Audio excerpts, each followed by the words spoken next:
নানা অন্যায়, অনিয়ম এবং দুর্নীতির দায়ে গাজীপুরের কাশিমপুরে ঐতিহ্যবাহী কাশিমপুর হাই স্কুল অ্যান্ড কলেজের প্রিন্সিপাল আব্দুল মান্নানের পদত্যাগের দাবি ও সহকারী প্রধান শিক্ষক মোয়াজ্জেম হোসেনের চুক্তিভিত্তিক নিয়োগ বাতিলের দাবিতে বিক্ষোভ ও সমাবেশ করেছে বৈষম্য বিরোধী আন্দোলনকারী শিক্ষার্থীরা। বিস্তারিত থাকছে গাজীপুর জেলার প্রতিনিধি আব্দুল কুদ্দুসের প্রতিবেদনে। রবিবার সকালে Kashimpur high school and college মাঠ প্রাঙ্গণে দফা এক দাবি এক স্লোগানে মুখরিত হয়ে অধ্যক্ষ আব্দুল মান্নানের পদত্যাগ ও সহকারী প্রধান শিক্ষক মোয়াজ্জেম হোসেনের চুক্তিভিত্তিক নিয়োগ বাতিলের দাবিতে বিক্ষোভ সমাবেশ করে শিক্ষার্থীরা। এ বিষয়ে চুক্তিভিত্তিক সহকারী প্রধান শিক্ষক নিজেও শিক্ষার্থীদের দাবি যৌক্তিক বলে মনে করেছেন। এ সময় উপস্থিত ছিলেন অত্র প্রতিষ্ঠানের শিক্ষক, শিক্ষার্থী, অভিভাবক এবং স্থানীয় গণ্যমান্য ব্যক্তিবর্গ।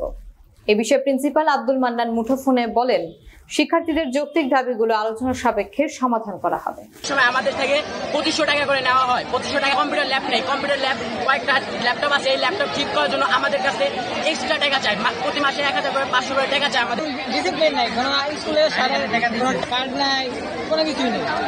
আমরা এই যে খেলাধুলার টাকাগুলো দিছি, টাকা দেওয়া সত্ত্বেও আমরা খেলতে পারি না, স্কুলে খেলতে পারি না, কারণ সুযোগ পাই না। টাকার জন্য টাকা নেওয়া হচ্ছে, ওই টাকা তো অনেক প্রভাব নিচ্ছে, প্রায় 70,000 টাকার মতো এক মাসে।